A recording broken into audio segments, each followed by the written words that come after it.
ମୁଁ କିଏ? ଭଗବାନ ରମଣ ମହର୍ଷିଙ୍କ ଉପଦେଶ।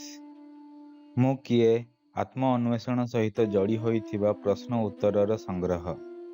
ଏହି ପ୍ରଶ୍ନଗୁଡ଼ିକ 1902 ମସିହାରେ ଶ୍ରୀ ଶିବପ୍ରକାଶ ପିଲ୍ଲେଙ୍କ ଦ୍ୱାରା ଶ୍ରୀ ରମଣ ମହର୍ଷିଙ୍କୁ ପଚରାଯାଇଥିଲା। ଭଗବାନ ସେହି ସମୟରେ ବିରୁପାକ୍ଷ ଗୁମ୍ଫାରେ ମୌନାବସ୍ଥାରେ ଥିଲେ। ସେ ପ୍ରଶ୍ନଗୁଡ଼ିକର ଉତ୍ତର ଲିଖିତ ଆକାରରେ ଦେଲେ। ପ୍ରଶ୍ନୋତ୍ତରର ଏହି ସଂଗ୍ରହ ସର୍ବପ୍ରଥମ 1923 ମସିହାରେ ଶ୍ରୀ ପିଲ୍ଲେଙ୍କ ଦ୍ୱାରା ତାମିଲ ଭାଷାରେ ନାନ୍ ଇୟର୍ ଶୀର୍ଷକରେ ପ୍ରକାଶ କରାଯାଇଥିଲା। ପରେ ଏହା ବହୁତ ଥର ଅନ୍ୟ ଭାଷାଗୁଡ଼ିକରେ ପ୍ରକାଶିତ ହେଲା। ମୁଁ କିଏ ରେ ରମଣ ମହର୍ଷିଙ୍କୁ ପଚରାଯାଇଥିବା 28 ପ୍ରଶ୍ନ ଏବଂ ତାହାର ଉତ୍ତର ଅଛି। ଓମ୍ ନମଃ ଭଗବତେ ଶ୍ରୀ ରମଣାୟ। ମୁଁ କିଏ? ସପ୍ତଧାତୁରେ ବନିଥିବା ସ୍ଥୂଳ ଶରୀର ମୁଁ ନୁହଁ। ଶବ୍ଦ, ସ୍ପର୍ଶ, ରୂପ, ରସ, ଗନ୍ଧ ଏହି ପାଞ୍ଚ ବିଷୟକୁ ଅଲଗା ଗ୍ରହଣ କରିବା ବାଲା କ୍ରମଶଃ କର୍ଣ୍ଣ, ତ୍ୱଚା, ଆଖି, ଜିହ୍ୱା ଏବଂ ନାକ ଏହି ପଞ୍ଚ ଜ୍ଞାନେନ୍ଦ୍ରିୟ ବି ମୁଁ ନୁହଁ। ବାଣୀ, ଗମନ, ଗ୍ରହଣ, ମଳ ବିସର୍ଜନ, ଆନନ୍ଦ ଏହି ପଞ୍ଚବିଧ କ୍ରିୟା କରିବା ବାଲା କ୍ରମଶଃ ବାକ୍, ପାଦ, ହାତ, ପାୟୁ ଏବଂ ଉପସ୍ଥ ଏହି ପଞ୍ଚ କର୍ମେନ୍ଦ୍ରିୟ ବି ମୁଁ ନୁହଁ। ଶ୍ୱାସ ଆଦି ପଞ୍ଚକର୍ମ କରିବା ବାଲା ପ୍ରାଣ ଆଦି ପଞ୍ଚବାୟୁ ବି ମୁଁ ନୁହଁ। ସଂକଳ୍ପ କରିବା ବାଲା ମନ ବି ମୁଁ ନୁହଁ। ସବୁ ବିଷୟ ଏବଂ କର୍ମରୁ ବଞ୍ଚିତ ତଥା କେବଳ ବିଷୟ ବାସନାରେ ଯୁକ୍ତ ଅଜ୍ଞାନ ବି ମୁଁ ନୁହଁ। ଯଦି ମୁଁ ଏସବୁ କିଛି ନୁହଁ ତ ମୁଁ କିଏ? ଉପରୋକ୍ତ ସବୁକୁ ନା ନା କରି ନେତି ନେତି କରି ନିରସ୍ତ କରିବା ପରେ ଯେଉଁ ଚୈତନ୍ୟ ବାକି ରହେ ମୁଁ ସିଏ। ସେହି ଚୈତନ୍ୟର ସ୍ୱରୂପ କ'ଣ? ସେହି ଚୈତନ୍ୟର ସ୍ୱରୂପ ସଚ୍ଚିଦାନନ୍ଦ ଅଟେ। ସଦ୍-ଚିତ୍ ଆନନ୍ଦ ଅଟେ। ସ୍ୱରୂପର ଦର୍ଶନ କେବେ ହେବ? ଯେବେ ଦୃଶ୍ୟ ଜଗତର ଲୋପ ହେବ ତେବେ ସ୍ୱରୂପର ବୋଧ ହେବ, ଯେ କି ଦ୍ରଷ୍ଟା ଅଟେ। କ'ଣ ଦୃଶ୍ୟ ଜଗତର ବୋଧ ସହିତ ସ୍ୱରୂପ ଦର୍ଶନ ହୋଇପାରିବ ନାହିଁ? ନା। କାହିଁକି? ଦ୍ରଷ୍ଟା ଏବଂ ଦୃଶ୍ୟ ଦଉଡ଼ି ଏବଂ ସର୍ପ ଭଳି। ଯେମିତିକି ଦଉଡ଼ିର ଜ୍ଞାନ ଯେ କି ଆଧାର ଅଟେ, ସେତିକି ପର୍ଯ୍ୟନ୍ତ ଉଦୟ ହେବ ନାହିଁ ଯେତିକି ପର୍ଯ୍ୟନ୍ତ କାଳ୍ପନିକ ସତ୍ୟର ମିଥ୍ୟା ଜ୍ଞାନ ଚାଲି ନ ଯାଏ। ସେହି ପ୍ରକାର ସ୍ୱରୂପର ଦର୍ଶନ ଯେ କି ଅଧିଷ୍ଠାନ ବା ଆଧାର ଅଟେ ର ପ୍ରାପ୍ତି ସେତିକି ପର୍ଯ୍ୟନ୍ତ ହେବ ନାହିଁ ଯେତେ ପର୍ଯ୍ୟନ୍ତ କଳ୍ପିତ ଦୃଷ୍ଟି ଜଗତର ବିନାଶ ନ ହୁଏ। ଦୃଶ୍ୟ ଜଗତ ଜ୍ଞାନର ବିନାଶ କେବେ ହେବ? ମନ, ଯିଏ କି ସବୁ ଜ୍ଞାନ, ଅନୁଭବ ଏବଂ ସମସ୍ତ କର୍ମର କାରଣ ଅଟେ, ତାର ଲୀନ ହେଲା ପରେ ହିଁ ଜଗତ ଲୋପ ହୋଇଯିବ। ମନର ରୂପ କ'ଣ? ଯାହାକୁ ମନ କୁହାଯାଏ ସେ ଆତ୍ମାରେ ନିବାସ କରିବା ବାଲା ଆଶ୍ଚର୍ଯ୍ୟଜନକ ଶକ୍ତି ଅଟେ। ଏହାଠୁ ହିଁ ସବୁ ବିଚାର ଉଦୟ ହୁଏ। ବିଚାରକୁ ଛାଡ଼ିଦେଲେ ମନ ଭଳି ବସ୍ତୁ ହିଁ ନାହିଁ। ସେଇଥିପାଇଁ ବିଚାର ହିଁ ମନର ରୂପ ଅଟେ। ବିଚାର ଛଡ଼ା ଜଗତର କିଛି ଅସ୍ତିତ୍ୱ ନାହିଁ। ଗହନ ନିଦ୍ରାରେ ଯେତେବେଳେ କିଛି ବିଚାର ନଥାଏ ସେତିକି ବେଳେ କିଛି ଜଗତ ବି ନଥାଏ। ଜାଗ୍ରତ ଏବଂ ସ୍ୱପ୍ନ ଅବସ୍ଥାରେ ଯେତେବେଳେ ବିଚାର ଥାଏ ସେତେବେଳେ ଜଗତ ବି ଥାଏ। ଯେମିତି ମାଙ୍କଡ଼ସା ସ୍ୱୟଂ ଜାଲ ବୁଣେ ତଥା ପୁଣି ଥରେ ଜାଲକୁ ନିଜ ଭିତରକୁ ଟାଣି ନିଏ, ସେହି ପ୍ରକାର ମନ ଜଗତକୁ ପ୍ରତିବିମ୍ବିତ କରେ ତଥା ପୁଣି ଥରେ ସ୍ୱୟଂରେ ସ୍ଥିର କରିନିଏ। ମନ ଯେବେ ସ୍ୱରୂପରୁ ବାହାରକୁ ଆସେ ତେବେ ଜଗତ ପ୍ରକଟ ହୁଏ। ସେଇଥିପାଇଁ ଯେତେବେଳେ ଜଗତ ପ୍ରକଟ ହୁଏ ସେତେବେଳେ ସ୍ୱରୂପ ପ୍ରକାଶ ହୁଏ ନାହିଁ ଏବଂ ଯେତେବେଳେ ସ୍ୱରୂପ ପ୍ରକାଶିତ ହୁଏ ସେତେବେଳେ ଜଗତ ପ୍ରକଟ ହୁଏ ନାହିଁ। ଯେତେବେଳେ କେହି ମନର ରୂପକୁ ଖୋଜେ ସେତେବେଳେ ମନ ବିଲୁପ୍ତ ହୋଇଯାଏ ଏବଂ ଆତ୍ମା ହିଁ ବାକି ରହିଯାଏ। ଯାହାକୁ ସ୍ୱରୂପ କୁହାଯାଏ ସେ ହିଁ ଆତ୍ମା ଅଟେ। ମନର ଅସ୍ତିତ୍ୱ ସଦାବେଳେ କୌଣସି ସ୍ଥୂଳ ଉପରେ ନିରନ୍ତର ଅବଲମ୍ବିତ ଥାଏ। ସେ ଏକା ରହିପାରେ ନାହିଁ। ଏହି ମନ ହିଁ ଅଟେ ଯାହାକୁ ସୂକ୍ଷ୍ମ ଶରୀର ବା ଜୀବ କୁହାଯାଏ। मनर रूप को बुझिया पाई अन्वेषणर रास्ता कौन? शरीर जीए मु रूपरे उदय हुए से ही मन अटे। जेबे कहीं खोजे कि सर्वप्रथम मुर विचार शरीर केउठी उदय हुए तो ताकू जना पड़े कि यह हृदय रे उदय हुए। यही हृदय मनर उदय हेबार स्रोत बा मूल अटे। जदि कहीं लगातार मु भावे तो से ही स्रोत पर्यंत पहुँची जीव। मनरे उदय हेउथिबा समस्त विचार मध्यरे मूर विचार सर्वप्रथम। प्रथम व्यक्ति सर्वनाम बिना द्वितीय एवं तृतीय सर्वनाम संभव नुहे। मन स्थिर बा शांत किपरि हेब? मु किए रो अन्वेषण द्वारा ही मन शांत हब। मु किए रो विचार अन्य समस्त विचार को नष्ट कर दिए तथा जेपरि सब जालिया वाला काठ शेषरे स्वयं जली जाए सही प्रकार यही मु किए विचार भी शेषरे स्वयं नष्ट हो जाए।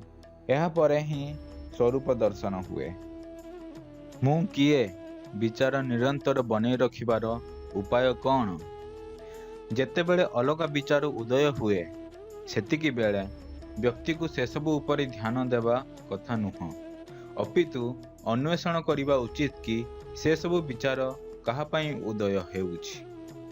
जेते विचार उदय हेले मध्य सेथिरे किछि फरक पड़े नाही। जेमिति ही कौनसी विचार उदय हुए व्यक्ति को तत्परतार सह खोजिबा उचित जे एही विचार कहा पई उदय हेउछि। उत्तर आसीबो मो पई। एहा उपरे जेतेबेले व्यक्ति जनक खोजिबो कि मु किए तो मन निज स्रोत को पुणी फेरी जीवो एवं उदय होइथिबा विचार शांत होई जीवो। एहाकु बारंबार अभ्यास करिबा द्वारा मन निज स्रोतरे रहिबार दक्षता विकास करिनब। मन जहाँ सूक्ष्म अटे जेतेबेले बुद्धि आउ ज्ञानेन्द्रिय द्वारा बाहर को जाए नाम एवं रूप प्रकट हुए। आउ जेतेबेले यह हृदय भितरे रहे सेतेबेले नाम एवं रूप विलुप्त हो जाए।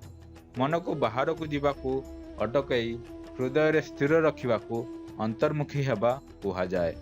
मन को हृदय बाहर को जीवाकू देबाकू बहिर्मुखी हेबा कुहा जाए।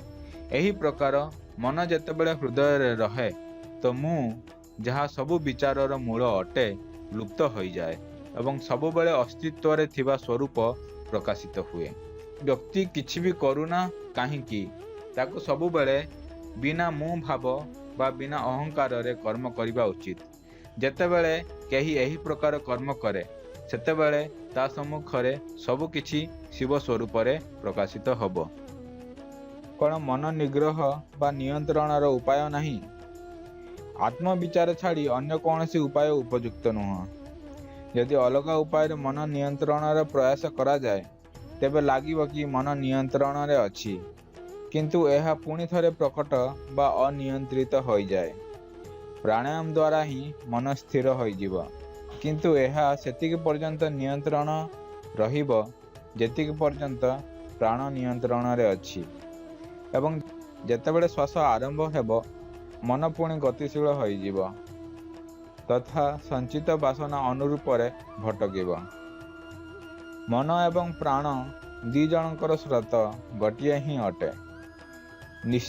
निश्चित ही विचार मनर रूप अटे। मूर विचार मनर प्रथम विचार अटे एवं यह ही अहंकार अटे। जोठू अहंकार उत्पन्न हुए सेही ठारू श्वास भी आरंभ हुए। सेइथिपाई जेतेबेले मन स्थिर थाए सेतेबेले श्वास नियंत्रण हो जाए, किंतु सुसुप्ति रे यद्यपि मन स्थिर थाए श्वास अटके नहीं। यह ईश्वरीय इच्छा कारणरू हुए। समुद्रर लहरी भली संचित विषय वासनार असीमित विचार प्रकट हुए, से सबु केबे नष्ट हब? स्वरूप ध्यान तीव्र हेला परे ही सेही विचार क्रमश नष्ट हो जिवो। कौन आदि कालरू चली आसुथिबा विषय वासनार नष्ट हेबा तथा स्वरूप मात्र होई रहिबा संभवपर कि? यह संभव कि नहीं एही संदेह को स्थान न देई निरंतर स्वरूप ध्यान रे सुदृढ़ हेबा उचित। किए जेते भी बड़ पापी हेई थाउ ना काहींकि ମୁଁ ତ ପାପୀ, ମୋର ଉଦ୍ଧାର କେମିତି ହେବ? ଏମିତି ଦୁଃଖୀ ହୋଇ ବାରମ୍ବାର ପ୍ରଳାପ ଆଉ ଚିନ୍ତା ନ କରି ମୁଁ ପାପୀ ଅଟେ ର ବିଚାରକୁ ସମ୍ପୂର୍ଣ୍ଣ ତ୍ୟାଗ କରି ଯଦି ସେ ସତତ୍ ସ୍ୱରୂପ ଧ୍ୟାନରେ ସଂଲଗ୍ନ ରହିବ ତ ନିଶ୍ଚୟ ସଫଳ ହେବ। ଶୁଭ ମନ ଏବଂ ଅଶୁଭ ମନ, ଏପରି ଦୁଇ ପ୍ରକାର ମନ ନାହିଁ। ମନ ତ ଗୋଟିଏ ମାତ୍ର ଅଛି। ବାସନା ବା ଇଚ୍ଛା ହିଁ ଶୁଭ ଏବଂ ଅଶୁଭ ଦୁଇ ପ୍ରକାରର ଥାଏ। ମନ ଯେବେ ଶୁଭ ବାସନାର ବଶୀଭୂତ ହୁଏ ତାକୁ ଶୁଭ ମନ କୁହାଯାଏ ଏବଂ ଯେବେ ଅଶୁଭ ବାସନାର ବଶୀଭୂତ ହୁଏ ତାକୁ ଅଶୁଭ ମନ କୁହାଯାଏ। ପ୍ରପଞ୍ଚ ବା ସାଂସାରିକ ବିଷୟରେ ମନ ଲଗାଇବା ଉଚିତ ନୁହଁ ତଥା ତାକୁ ଅନ୍ୟର କର୍ମରେ ହସ୍ତକ୍ଷେପ କରିବା ଉଚିତ ନୁହଁ। ଅନ୍ୟ ଲୋକ ଯେତେ ବି ଖରାପ ଥାନ୍ତୁ ନା କାହିଁକି ତାଙ୍କ ସହ ଦ୍ୱେଷ କରିବା ଉଚିତ ନୁହଁ। ରାଗ ଓ ଦ୍ୱେଷ ଦୁଇଟି ତ୍ୟାଗ କରିବା ଯୋଗ୍ୟ। ଅନ୍ୟକୁ ଯାହା କିଛି ଦିଆଯାଉଛି ସେସବୁ ନିଜେ ନିଜକୁ ହିଁ ଦିଆଯାଉଛି। ଏହି ସତ୍ୟକୁ ଜାଣିବା ପରେ କିଏ କାହିଁକି ବା ଅନ୍ୟକୁ ଦେବା ପାଇଁ ଇଚ୍ଛା କରିବ ନାହିଁ। ଅହଙ୍କାରର ଉଦୟ ହେବା ଦ୍ୱାରା ସବୁ କିଛି ଉଦୟ ହେବ। ଅହଙ୍କାରର ବିଲୀନ ହେବା ଦ୍ୱାରା ସବୁ କିଛି ବିଲୀନ ହୋଇଯିବ। ଆମେ ଯେତେ ଅଧିକ ବିନମ୍ର ଆଚରଣ କରିବା ସେତେ ଅଧିକ ଆମର ହିତ ହେବ। ମନକୁ ନିୟନ୍ତ୍ରଣ କରି କେହି ବି କେଉଁଠି ରହିପାରିବେ। ଆତ୍ମ ଅନ୍ୱେଷଣର ଅଭ୍ୟାସ କେତେ ପର୍ଯ୍ୟନ୍ତ କରିବା ଉଚିତ? ଯେତେ ପର୍ଯ୍ୟନ୍ତ ମନରେ ବିଷୟ ବାସନା ରହେ ସେତିକି ପର୍ଯ୍ୟନ୍ତ ମୁଁ କିଏ ର ଅନ୍ୱେଷଣ କରିବା ଆବଶ୍ୟକ। ଯେତେବେଳେ ବିଚାର ଉଠେ ସେହି ସମୟରେ ଆତ୍ମ ଅନ୍ୱେଷଣ ଦ୍ୱାରା ସେ ସବୁକୁ ନାଶ କରିବା ଉଚିତ। ଆତ୍ମସ୍ୱରୂପର ପ୍ରାପ୍ତି ପର୍ଯ୍ୟନ୍ତ ଯଦି କିଏ ନିରନ୍ତର ସ୍ୱରୂପ ସ୍ମରଣରେ ରହେ ତେବେ ଏହି ଗୋଟିଏ ସାଧନା ହିଁ ପର୍ଯ୍ୟାପ୍ତ ଅଟେ। ଯେତେ ପର୍ଯ୍ୟନ୍ତ ଦୁର୍ଗ ଭିତରେ ଶତ୍ରୁ ଅଛନ୍ତି ସେତେ ପର୍ଯ୍ୟନ୍ତ ସେମାନେ ବାହାରକୁ ଆସିବେ। ଯେବେ ଯେବେ ସେମାନେ ବାହାରକୁ ଆସିବେ ତଥା ସେମାନଙ୍କୁ ମାରି ଦିଆଯାଏ ତ ଏହା ଦ୍ୱାରା ଦୁର୍ଗ ହସ୍ତଗତ ହୋଇଯିବ। ସ୍ୱରୂପର ସ୍ୱଭାବ କ'ଣ? ଯଥାର୍ଥରେ ଯିଏ ଅସ୍ତିତ୍ୱମାନ ଅଛି ସେ କେବଳ ଆତ୍ମସ୍ୱରୂପ ହିଁ ଅଟେ। ଜଗତ, ଜୀବ ଏବଂ ଈଶ୍ୱର ଏଥିରେ ମତିରେ ଚାନ୍ଦିର ଆଭାସ ଭଳି କଳ୍ପିତ ପ୍ରତୀତ ଅଟନ୍ତି। ଏହି ତିନି ପ୍ରତୀତି ଏକାସହ ପ୍ରକଟ ହୋଇ ଏକାସହ ଲୁପ୍ତ ହୋଇଯାନ୍ତି। ଯେଉଁ ସ୍ଥାନରେ ମୁଁର କିଞ୍ଚିତ ମାତ୍ର ବିଚାର ନାହିଁ ସେଇଠି ହିଁ ସ୍ୱରୂପ ଅଛି। ସେହା ହିଁ ମୌନ ଅଟେ। ସ୍ୱରୂପ ନିଜେ ଜଗତ ଅଟେ। ସ୍ୱରୂପ ନିଜେ ମୁଁ ଅଟେ। ସ୍ୱରୂପ ନିଜେ ଈଶ୍ୱର ଅଟନ୍ତି। ସବୁକିଛି ଶିବ ସ୍ୱରୂପ ଅଟେ। କ'ଣ ସବୁକିଛି ଈଶ୍ୱରଙ୍କ କାର୍ଯ୍ୟ ନୁହଁ କି? ବିନା ଇଚ୍ଛା, ସଂକଳ୍ପ ବା ପ୍ରୟାସରେ ସୂର୍ଯ୍ୟ ଉଦୟ ହୁଏ ଏବଂ ତାର ଉପସ୍ଥିତି ମାତ୍ରକେ ସୂର୍ଯ୍ୟକାନ୍ତ ମଣିପଥର ଅଗ୍ନି ଉଗାଳିବାରେ ଲାଗେ। ପଦ୍ମ ଫୁଟେ, ପାଣି ବାଷ୍ପୀଭୂତ ହୁଏ। ଲୋକ ବିଭିନ୍ନ କର୍ମରେ ପ୍ରବୃତ୍ତ ହୁଅନ୍ତି ଆଉ ସେସବୁ କରିବା ପରେ ବିଶ୍ରାମ କରନ୍ତି। ଯେମିତି ଚୁମ୍ବକ ସାମନାରେ ଛୁଞ୍ଚି ସ୍ୱତ ହଲିବାରେ ଲାଗେ ସେହି ପ୍ରକାର ସଂକଳ୍ପ ବିହୀନ ଈଶ୍ୱରର ସନ୍ନିଧି ମାତ୍ର ଦ୍ୱାରା ହେଉଥିବା ତିନି କ୍ରିୟା ସୃଷ୍ଟି, ସ୍ଥିତି ଆଉ ସଂହାର ବା ପଞ୍ଚକୃତ୍ୟ ସୃଷ୍ଟି, ସ୍ଥିତି, ସଂହାର, ତିରୋଧାନ ଆଉ ଅନୁଗ୍ରହ ଦ୍ୱାରା ସମସ୍ତ ଜୀବ ନିଜ ନିଜ କର୍ମ ଅନୁସାରେ କାର୍ଯ୍ୟ କରି ବିଶ୍ରାମ କରନ୍ତି। ଈଶ୍ୱର ସଂକଳ୍ପ ରହିତ ଅଟନ୍ତି। ସେ କୌଣସି କର୍ମ ବନ୍ଧନରେ ବାନ୍ଧି ହୋଇ ରହିନାହାନ୍ତି। ଏହା ଠିକ୍ ସେହି ପ୍ରକାର ଅଟେ ଯେମିତି ପୃଥିବୀ ଲୋକର କ୍ରିୟାକଳାପ ସୂର୍ଯ୍ୟକୁ ପ୍ରଭାବିତ କରେ ନାହିଁ ବା ଅନ୍ୟ ଚାରିଭୂତ ପୃଥିବୀ, ଜଳ, ଅଗ୍ନି, ବାୟୁ ଆଦି ଆକାଶ ଉପରେ ପ୍ରଭାବ ପକାଇ ପାରନ୍ତି ନାହିଁ। ଭକ୍ତମାନଙ୍କ ମଧ୍ୟରେ ଶ୍ରେଷ୍ଠ କିଏ? ସ୍ୱରୂପ ରୂପରେ ସ୍ଥିତ ଈଶ୍ୱରକୁ ଯିଏ ନିଜକୁ ସମର୍ପିତ କରେ ସେ ହିଁ ଶ୍ରେଷ୍ଠ ଭକ୍ତ।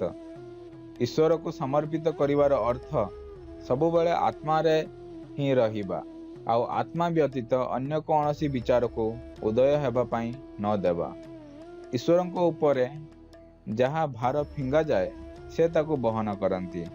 ଯେତେବେଳେ ପରମେଶ୍ୱରଙ୍କ ଶକ୍ତି ସମସ୍ତ ଜିନିଷକୁ ସଞ୍ଚାଳିତ କରେ ତ ନିଜକୁ ତାଙ୍କୁ ସମର୍ପଣ ନ କରି କାହିଁକି ଆମେ ନିରନ୍ତର ବିଚାର ଦ୍ୱାରା ଚିନ୍ତା କରୁ କି କ'ଣ କରିବା ଆବଶ୍ୟକ ଏବଂ କ'ଣ ନୁହଁ? ଆମେ ଜାଣିଛୁ କି ରେଳଗାଡ଼ି ସବୁ ବୋଝ ନେଇଯାଏ। ସେଇଥିପାଇଁ ତା ଭିତରେ ପ୍ରବେଶ କରିବା ପରେ ଆମକୁ ନିଜ ଛୋଟ ଭାର ତା ଉପରେ ରଖି ଆରାମ କରିବା ଜାଗାରେ କଷ୍ଟ ସହି ନିଜ ଜିନିଷ ମୁଣ୍ଡ ଉପରେ କାହିଁକି ଲଦି ରଖିବା? ବୈରାଗ କ'ଣ? ଯେମିତି ହିଁ ବିଚାର ଉଦୟ ହୁଏ ତାକୁ ତାର ସ୍ରୋତ ସ୍ଥାନରେ ହିଁ ତାର ବିନା କିଛି ଅବଶେଷ ଛାଡ଼ି ତାକୁ ସେହି ସମୟରେ ନଷ୍ଟ କରିଦେବା ହିଁ ବୈରାଗ୍ୟ। ଯେମିତି ଏକ ସମୁଦ୍ର ଡୁବାଳି ନିଜ ଅଣ୍ଟାରେ ପଥର ବାନ୍ଧି ସମୁଦ୍ର ତଳକୁ ଡେଇଁ ପଡ଼େ ଏବଂ ସେଠାରୁ ମୋତି ନେଇ ଆସେ, ସେହିପରି ଆମ ମଧ୍ୟରୁ ସମସ୍ତଙ୍କୁ ବୈରାଗ୍ୟ ଦ୍ୱାରା ନିଜ ଭିତରେ ଡିଆଁ ମାରିବା ଉଚିତ ଏବଂ ଆତ୍ମାରୂପୀ ମୋତି ପ୍ରାପ୍ତ କରିବା ଉଚିତ। କ'ଣ ଈଶ୍ୱର ବା ଗୁରୁ କୌଣସି ଜୀବକୁ ମୁକ୍ତି ଦେଇପାରିବେ ନାହିଁ? ଈଶ୍ୱର ବା ଗୁରୁ କେବଳ ମୁକ୍ତିର ମାର୍ଗ ଦେଖାଇ ପାରିବେ। ସେମାନେ ସ୍ୱୟଂ ବ୍ୟକ୍ତିକୁ ମୁକ୍ତିର ମାର୍ଗ ପର୍ଯ୍ୟନ୍ତ ନେଇଯାଇପାରିବେ ନାହିଁ। ବାସ୍ତବରେ ଈଶ୍ୱର ବା ଗୁରୁ ଅଲଗା ନୁହନ୍ତି। ଯେଉଁ ପ୍ରକାରେ ବାଘର ମୁହଁରେ ଆସିଥିବା ଶିକାର ବାହାରକୁ ମୁକୁଳି ପାରେ ନା, ସେହିପରି ଯିଏ ଗୁରୁଙ୍କ କୃପା ଦୃଷ୍ଟିରେ ଆସିଯାଆନ୍ତି ସେମାନେ ନଷ୍ଟ ହେବେ ନାହିଁ, ବରଂ ଗୁରୁ ଦ୍ୱାରା ରକ୍ଷା ପାଇବେ। ତଥାପି ସମସ୍ତଙ୍କୁ ଗୁରୁ ବା ଈଶ୍ୱରଙ୍କ ଦ୍ୱାରା ଦର୍ଶାଯାଇଥିବା ମାର୍ଗରେ ସ୍ୱୟଂ ଚେଷ୍ଟା କରିବା ଉଚିତ ଏବଂ ମୁକ୍ତି ପ୍ରାପ୍ତ କରିବା ଉଚିତ। ସ୍ୱୟଂକୁ ନିଜର ଜ୍ଞାନ ଚକ୍ଷୁ ଦ୍ୱାରା ଜାଣିବା ଉଚିତ। କେହି ଅନ୍ୟର ଆଖି ଦ୍ୱାରା କିପରି କୌଣସି ଜିନିଷ ଜାଣିପାରିବେ? କ'ଣ ରାମକୁ ସେ ରାମ ବୋଲି ଜାଣିବା ପାଇଁ ଦର୍ପଣର ଆବଶ୍ୟକତା ପଡ଼େ? ମୁକ୍ତିର ଇଚ୍ଛା ରଖୁଥିବା ବ୍ୟକ୍ତିକୁ କ'ଣ ତତ୍ତ୍ୱଜ୍ଞାନର ଅନ୍ୱେଷଣ କରିବା ଆବଶ୍ୟକ? ଯେଉଁ ପ୍ରକାର କେହି ଆବର୍ଜନାକୁ ଫିଙ୍ଗିବା ବେଳେ ଏହାକୁ ବିଶ୍ଳେଷଣ ବା ଏହା ଦେଖିବାର ଆବଶ୍ୟକତା ରହେ ନାହିଁ କି ତାହା କ'ଣ, ସେହି ପ୍ରକାର ଯିଏ ନିଜର ସ୍ୱରୂପକୁ ଜାଣିବାକୁ ଚାହେଁ ତାକୁ ସ୍ୱରୂପକୁ ଘୋଡ଼ାଇ ରଖୁଥିବା ତତ୍ତ୍ୱଗୁଡ଼ିକୁ ନିରସ୍ତ କରିବା ସ୍ୱରୂପ ନୁହଁ ବୋଲି ଜାଣିବା ଜାଗାରେ ସେମାନଙ୍କୁ ଗଣିବା ଏବଂ ତାଙ୍କର ବିଶ୍ଳେଷଣ କରିବାର ଆବଶ୍ୟକତା ନାହିଁ। ସଂସାରକୁ ସ୍ୱପ୍ନ ଭଳି ହିଁ ମାନିବା ଉଚିତ। କ'ଣ ଜାଗ୍ରତ ଏବଂ ସ୍ୱପ୍ନ ଅବସ୍ଥାରେ କିଛି ଭେଦ ନାହିଁ? ଜାଗ୍ରତର ଅବସ୍ଥା ଦୀର୍ଘ ଏବଂ ସ୍ୱପ୍ନ ଅବସ୍ଥା କ୍ଷଣିକ ଥାଏ। ଏହା ବ୍ୟତୀତ ସେମାନଙ୍କ ମଧ୍ୟରେ କିଛି ବିଶେଷ ଫରକ ନାହିଁ। ଜାଗ୍ରତ ଅବସ୍ଥାରେ ଜାଗ୍ରତର ଘଟଣା ଯେତିକି ସତ୍ୟ ଲାଗେ, ସେହି ପ୍ରକାର ସ୍ୱପ୍ନ ଅବସ୍ଥାରେ ଘଟଣା ବି ସେତିକି ସତ୍ୟ ଲାଗେ। ସ୍ୱପ୍ନରେ ମନ ଏକ ଅଲଗା ଶରୀର ଧାରଣ କରେ। ସ୍ୱପ୍ନ ଏବଂ ଜାଗ୍ରତ ଦୁଇ ଅବସ୍ଥାରେ ନାମ ରୂପର ବିଚାର ଏକାସହ ଆସନ୍ତି। କ'ଣ ମୁମୁକ୍ଷୁ ବା ଆତ୍ମାକୁ ଜାଣିବାକୁ ଚାହୁଁଥିବା ବ୍ୟକ୍ତି ପାଇଁ ଶାସ୍ତ୍ର ପଢ଼ିବା ଉପଯୋଗୀ ହୁଏ? ସମସ୍ତ ଶାସ୍ତ୍ର କହନ୍ତି କି ମୁକ୍ତି ପାଇବା ପାଇଁ ମନକୁ ନିୟନ୍ତ୍ରଣ କରିବା ଉଚିତ। ସେଇଥିପାଇଁ ଏସବୁର ଉପଦେଶ ସାର ଏହା ଯେ ମନକୁ ଶାନ୍ତ କରିବା ଉଚିତ। ଥରେ ଏହାକୁ ବୁଝିନେଲା ପରେ ଅତ୍ୟଧିକ ଅଧ୍ୟୟନର କୌଣସି ଆବଶ୍ୟକତା ନାହିଁ। ମନକୁ ସ୍ଥିର କରିବା ପାଇଁ ଆମକୁ ନିଜ ସ୍ୱୟଂ ଭିତରେ ମାତ୍ର ଅନ୍ୱେଷଣ କରିବା ଉଚିତ କି ଆମର ସ୍ୱରୂପ କ'ଣ। କିନ୍ତୁ ଏହି ଅନ୍ୱେଷଣ ଶାସ୍ତ୍ର ଭିତରେ କେମିତି ଖୋଜା ଯାଇପାରିବ? ନିଜ ସ୍ୱୟଂର ଜ୍ଞାନ ଦୃଷ୍ଟି ଦ୍ୱାରା ନିଜ ଆତ୍ମାକୁ ଜାଣିବା ଉଚିତ। ସ୍ୱରୂପ ପଞ୍ଚକୋଶ ଭିତରେ ଅଛି, କିନ୍ତୁ ଶାସ୍ତ୍ର ଏସବୁର ବାହାରେ ଅଛି। କାହିଁକି ନା ନିଜ ସ୍ୱରୂପର ଅନ୍ୱେଷଣ ପଞ୍ଚକୋଶର ନିରସ୍ତୀକରଣ ବା ନା ବୋଲି ଜାଣିବା ଦ୍ୱାରା କରିବାକୁ ପଡ଼େ। ସେଇଥିପାଇଁ ଏହାକୁ ବାହାର ଶାସ୍ତ୍ରରେ ଖୋଜିବା ବ୍ୟର୍ଥ ଅଟେ। ଏକ ସମୟ ଆସିବ ଯେତେବେଳେ ଆମକୁ ନିଜର ସମସ୍ତ ଜ୍ଞାନ ଭୁଲିବାକୁ ପଡ଼ିବ। ସୁଖ କ'ଣ? ସୁଖ ଆତ୍ମାର ସହଜ ସ୍ୱଭାବ ଅଟେ। ସୁଖ ଏବଂ ସ୍ୱରୂପ ଅଲଗା ନୁହନ୍ତି। ସଂସାରର କୌଣସି ବସ୍ତୁରେ କୌଣସି ପ୍ରକାର ସୁଖ ନାହିଁ। ଆମେ ନିଜର ଅବିବେକ କାରଣରୁ କଳ୍ପନା କରୁ କି ଆମକୁ ପ୍ରପଞ୍ଚ ବା ସାଂସାରିକ ବସ୍ତୁରୁ ସୁଖ ମିଳେ। ଯେତେବେଳେ ମନ ବହିର୍ମୁଖ ହୁଏ ତ ଏହା ଦୁଃଖ ଅନୁଭବ କରେ। ବାସ୍ତବରେ ଯେତେବେଳେ ଏହାର ଇଚ୍ଛା ପୂରଣ ହୁଏ ତ ଏହା ନିଜର ଉଦ୍ଗମ ସ୍ଥାନକୁ ଫେରିଆସେ ଏବଂ କେବଳ ସୁଖ ଅନୁଭବ କରେ, ଯାହାକି ଆତ୍ମା ଅଟେ। ଏହି ପ୍ରକାର ସ୍ଥିତି ସୁଷୁପ୍ତି, ସମାଧି ବା ମୂର୍ଚ୍ଛାରେ ଅନୁଭବ ହୁଏ, କିମ୍ବା ଯେତେବେଳେ ଇଚ୍ଛା କରୁଥିବା ବସ୍ତୁର ପ୍ରାପ୍ତି ବା ଅନିଚ୍ଛା ଲୁପ୍ତ ହୋଇଯାଏ ତ ମନ ଅନ୍ତର୍ମୁଖୀ ହୋଇ କେବଳ ଆତ୍ମସୁଖ ହିଁ ଅନୁଭବ କରେ। କିନ୍ତୁ ଏହି ପ୍ରକାର ମନ ବିନା ଆରାମରେ ନିରନ୍ତର ବିଚଳିତ ହୋଇ ବୁଲୁଥାଏ। ଏହା କ୍ରମଶଃ ଆତ୍ମା ବାହାରକୁ ଯାଏ ଏବଂ ଆତ୍ମାକୁ ପୁଣି ଫେରିଆସେ। ଗଛ ତଳେ ଛାଇ ଭଲ ଲାଗେ, କିନ୍ତୁ ଖୋଲା ଜାଗାରେ ସୂର୍ଯ୍ୟଙ୍କ ଉତ୍ତାପ ସହି ହୁଏ ନାହିଁ। ଯିଏ ଛାଇକୁ ଛାଡ଼ି ସୂର୍ଯ୍ୟଙ୍କ ଉତ୍ତାପରେ ବୁଲେ ଏବଂ ପୁଣି ଛାଇକୁ ଫେରିଆସେ, ସେ ଅବିବେକୀ ଅଟେ। ଯେଉଁ ପ୍ରକାର ବିବେକୀ ବ୍ୟକ୍ତି ସ୍ଥାୟୀ ରୂପରେ ଛାଇରେ ହିଁ ରହେ, ସେହି ପ୍ରକାର ଜ୍ଞାନୀର ମନ ବ୍ରହ୍ମକୁ ଛାଡ଼ି ରହେ ନାହିଁ। କିନ୍ତୁ ଏହାର ଓଲଟା, ଅଜ୍ଞାନୀର ମନ ସଂସାରରେ ଘୂରି ବୁଲେ ତଥା ଦୁଃଖର ଅନୁଭବ କରେ ଏବଂ ଅଳ୍ପ ସମୟ ପାଇଁ ଆନନ୍ଦର ଅନୁଭବ କରିବାକୁ ବ୍ରହ୍ମକୁ ଫେରିଆସେ। ବାସ୍ତବରେ ଯାହାକୁ ଜଗତ କୁହାଯାଇଅଛି, ସେ କେବଳ ବିଚାର ମାତ୍ର। ଯେତେବେଳେ ଜଗତ ବିଲୁପ୍ତ ହୁଏ, ଅର୍ଥାତ୍ ବିଚାର ରହେ ନାହିଁ, ସେତେବେଳେ ମନ ଆନନ୍ଦ ଅନୁଭବ କରେ ଏବଂ ଯେତେବେଳେ ବିଚାର ବା ଜଗତ ପ୍ରକଟ ହୁଏ, ସେ ଦୁଃଖ ଅନୁଭବ କରେ। ଜ୍ଞାନ ଦୃଷ୍ଟି କ'ଣ? ମୌନ ରହିବା ହିଁ ଜ୍ଞାନ ଦୃଷ୍ଟି ଅଟେ। ମୌନ ରହିବାର ଅର୍ଥ ମନକୁ ଆତ୍ମ ସ୍ୱରୂପରେ ଲୀନ କରିବା ଅଟେ। ଏହି ଅବସ୍ଥାକୁ ହିଁ ଜ୍ଞାନ ଦୃଷ୍ଟି କୁହାଯାଏ। ଅନ୍ୟର ବିଚାର ପଢ଼ିବା ବା ଜାଣିବା, ଭୂତ ଭବିଷ୍ୟ ଏବଂ ବର୍ତ୍ତମାନର ତ୍ରିକାଳ ଜ୍ଞାନ, ଦୂରଦେଶର ଘଟଣା ଗୁଡ଼ିକୁ ଜାଣିବା, ଏହି ସବୁକୁ କେବେ ହେଲେ ଜ୍ଞାନ ଦୃଷ୍ଟି କୁହାଯାଇପାରିବ ନାହିଁ। ବୈରାଗ୍ୟ ତଥା ଜ୍ଞାନ ମଧ୍ୟରେ ସମ୍ବନ୍ଧ କ'ଣ? ବୈରାଗ୍ୟ ସ୍ୱୟଂ ଜ୍ଞାନ ଅଟେ। ବୈରାଗ୍ୟ ଏବଂ ଜ୍ଞାନ ଅଲଗା ନୁହେଁ। ବସ୍ତୁତଃ ଦୁହେଁ ଏକା ହିଁ ଅଟନ୍ତି। ମନକୁ କୌଣସି ବସ୍ତୁ ଆଡ଼କୁ ଯିବାରୁ ଅଟକାଇବା ହିଁ ବୈରାଗ୍ୟ। ଜ୍ଞାନର ଅର୍ଥ ଆତ୍ମାକୁ ଛାଡ଼ି ମନରେ ଅନ୍ୟ କୌଣସି ବସ୍ତୁର ପ୍ରକଟ ହେବା ପାଇଁ ଦେବା ନାହିଁ। ଅନ୍ୟ ଶବ୍ଦରେ, ଆତ୍ମାର ଅତିରିକ୍ତ ଅନ୍ୟ କୌଣସି ବସ୍ତୁରେ ପ୍ରବୃତ୍ତ ନ ହେବା ହିଁ ବୈରାଗ୍ୟ। ସ୍ୱରୂପର କେବେ ପରିତ୍ୟାଗ ନ କରିବା ହିଁ ଜ୍ଞାନ। ଅନ୍ୱେଷଣ ଏବଂ ଧ୍ୟାନ ମଧ୍ୟରେ ଭେଦ କ'ଣ? ମନକୁ ଆତ୍ମାରେ ସ୍ଥିର କରିବା ଅନ୍ୱେଷଣ ଅଟେ। ଆମର ଆତ୍ମା ହିଁ ବ୍ରହ୍ମ ଏବଂ ସଚ୍ଚିଦାନନ୍ଦର ନିରନ୍ତର ଭାବ ଧ୍ୟାନ ଅଟେ। ମୁକ୍ତି କ'ଣ? ବନ୍ଧନରେ ପଡ଼ିଥିବା ଅହମ୍ର ଅନ୍ୱେଷଣ କରିବା ତଥା ବନ୍ଧନରୁ ମୁକ୍ତ ନିଜର ଯଥାର୍ଥ ସ୍ୱରୂପକୁ ଜାଣିବା ମୁକ୍ତି ଅଟେ। ଓମ୍ ତତ୍ସତ୍। ଶ୍ରୀରମଣାର୍ପଣମସ୍ତୁ।